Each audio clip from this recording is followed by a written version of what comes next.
Reporte 100. Hernán Gómez, escritor, analista político, gracias por tomar esta llamada. ¿Cómo estás? Buenos días. Buenos días, Juan Carlos, ¿qué tal? ¿Qué quiso decir el presidente, así citando al Rubén Aguilar? Pues no sé qué quiso decir, pero yo creo que la clave está en la frase un sector de la clase media, porque lo dijo sector. Dos veces. Sí. 2 veces dijo un sector de la clase media. O sea, no es que el presidente esté criticando, atacando a toda la clase media. Se está refiriendo a una parte de la clase media. Y yo creo que tiene razón, Juan Carlos. Hay una clase media en este y otros países que efectivamente pues se identifica con los de arriba, a pesar de tener mucho más que ver con los de abajo. Hay mucho aspiracionismo en la clase media. O sea, así como Huicho Domínguez. Pues sí, como el sector wannabe de la población, si lo quieres llamar así. Pero digamos, ¿qué podemos decir sobre esto? Lo triste de esa clase media es que digamos, es esta identificación con lo que no son. O sea, creen que son algo que no son. Y es porque han logrado acceder a niveles de consumo superiores a los del resto de la población. Pero si tú te fijas, casi siempre es porque están endeudadísimos. O sea, cuando se habla de clase media, se debería hacer una distinción más precisa entre clase media endeudada y clase media que no debe las tarjetas de crédito, porque el endeudamiento en nuestra clase media es altísimo. Entonces, cuando salen los expertos a decir, somos un país de clase media, 45% de la población mexicana es clase media, o luego un libro de Luis de la Calle salía a decir, y Luis Rubio decían, 75% de los mexicanos se considera clase media. Pues sí, pero la verdad es que no son realmente clase media, porque es gente que en cuanto alguien de su familia se enferma, o es muy fácil que caigan otra vez en una situación de pobreza.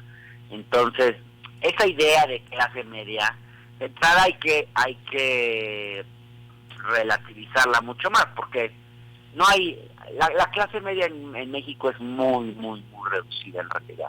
Sí. Es muy limitada. Y bueno, ahí más o menos es donde... Esta fue una reacción del presidente en torno a los resultados de la elección que hubo en la Ciudad de México. Pero, Hernán Gómez, la Ciudad de México no es todo el país. No, ¿por qué se le ha dado esa dimensión a lo que pasó en la Ciudad de México, que media Ciudad de México la ganó la alianza Va por México, los candidatos del PRI, PAN, PRD, y justamente hasta geográficamente quedó dividida la Ciudad de México en dos, entre quienes siguen gobernados por Morena y quienes ahora serán gobernados por candidatos de la alianza? ¿Por qué se magnificó esto, aun cuando Morena ganó 11 gubernaturas, va a gobernar a más millones de mexicanos a través de gobiernos locales? Y bueno, vamos, Hernán Gómez, aquí en Sonora, Morena llegó gracias a la clase media también. Claro, desde luego. Yo creo que estas aseveraciones que hace el presidente sobre la clase media son ciertas, o sobre un sector de la clase media, pero no lo debería decir el presidente. Sí. Mucho menos cuando digamos, mucho menos refiriéndose a una elección para criticar a los que no votaron por su partido. Lo que tiene que hacer es tener un discurso mucho más atractivo para esos sectores que de alguna forma ha perdido en esta elección. No toda la clase media, una parte de la clase media en las grandes ciudades ha reaccionado de esta manera. Pero de todas maneras es importante analizar bien el mapa electoral, porque ni siquiera en la Ciudad de México Morena perdió tanto, porque si tú te fijas, y de lo que se habla muy poco, es que el voto aquí en la Ciudad de México es muy fragmentado, siempre lo ha sido, nunca ha habido un partido hegemónico aquí. Morena ganó en 2018 con un porcentaje de votos similar al que obtuvo en esta elección. Lo que pasa es que como se juntaron los otros partidos, le ganaron a Morena, pero en realidad el porcentaje de votos que tuvo Morena en el total de las alcaldías de la Ciudad de México fue incluso un poquito más alto en esta elección que en la anterior. Eso no hay que olvidar. Entonces, que la oposición empiece a cantar victorias de que ahora sí ya desplazamos a Morena en la ciudad, pues no es cierto, digamos. Les funcionó la estrategia de las alianzas, pero solo aquí. En el resto del país no, porque el voto está menos fragmentado que aquí. Ese es en realidad el tema de fondo. Sí, claro, sí hay un descontento en las clases medias, y sobre todo lo que hay es una mayor participación política por parte de las clases medias, que sí salieron a votar en mayor proporción que otros sectores de la población, animados por su animadversión a Morena, en parte descontentos por el discurso del presidente, confrontados ideológicamente con él. Es una suma de cosas, es más complejo de lo que parece lo que vimos en esta elección, y todavía hay que analizarlo con mucha más profundidad, me parece. Sí, conviene al presidente seguirle atizando al tema de la división, es decir, pues le funciona electoralmente, pero pues ya pasó la elección, ¿qué caso tiene seguirle atizando? Pues mira, así es él, no va a cambiar. Sí. Hay que aceptarlo. Él es parte de su estilo. Él politiza en torno a las desigualdades, le gusta, es un tema que le gusta politizar, y eso pues sí polariza evidentemente, pero yo creo que sí le ha funcionado. Digamos, las mayorías se identifican con él, y ese discurso, pues en general, si uno ve el resultado de haber ganado todas estas gobernaturas, pues yo creo que sí le ha funcionado. Sí. La reacción de la clase media al momento de escuchar estos posicionamientos del presidente es que al presidente le gusta la pobreza, y desde la perspectiva de la clase media, al presidente le gustaría que la gente siguiera en la pobreza y que no avanzara económicamente. ¿Es correcta esta apreciación, este cálculo?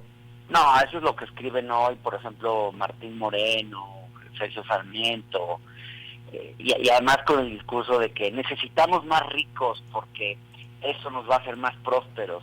Pues ese es un discurso típico de la derecha que yo no comparto en absoluto, y tampoco es cierto esto que dicen de que el presidente quiere empobrecer a la población. ¿Qué presidente va a querer eso en su sano juicio? Por favor, digo, esos me parece que son simplismos discursivos, la verdad, que no vale demasiado la pena comentar. Sí, pero así se ha reaccionado en torno a esto que ha dicho el presidente sobre las clases medias, de un sector de las clases medias, es lo que dice él, un sector de las clases medias que pues se habría decantado por la alianza, por los candidatos de opositores a Morena, y bueno, pues esta situación que ha generado polémica también en torno a lo del metro de la Ciudad de México, Hernán Gómez Bruera, y que lo retomó New York Times este fin de semana, y que también, bueno, se mezcla con este tema de las clases medias. Pues sí, esto, lo que sucedió en el metro de la Ciudad de México, paradójicamente, repercutió más en un sector de la población que no usa el metro. Les generó un impacto mucho mayor. Pero yo creo que más que lo del metro fueron otros factores. A mí me parece que hay más bien hay miedo en un sector de la población, y me parece que reaccionaron con miedo en esta elección, y bueno, pues esta es una ciudad, digamos, muy compleja, donde la oposición siempre ha sido oposición al gobierno federal, y de alguna forma también es natural que hoy crezca la oposición al propio gobierno federal, que sea aquí donde esa oposición se empiece a dar. Creo que los capitalismos pues somos bastante contreras, ¿no? Sí. Hernán Gómez, muchas gracias por aceptar esta llamada. Muchas gracias. Gracias por estar. ¿Dónde te leemos? ¿Dónde te vemos? ¿Dónde te escuchamos? Me puede leer en el Heraldo de México los martes y los jueves, o en La Octava, en canal 8.1 de televisión abierta, pero no sé de allá, pero lo pueden ver por YouTube. Si buscan La Octava, estoy a las 8 de la noche todos los días, ahí pueden ver mi programa. Muy bien, gracias Hernán, como siempre. Muchas gracias. Hasta pronto. Reporte 100.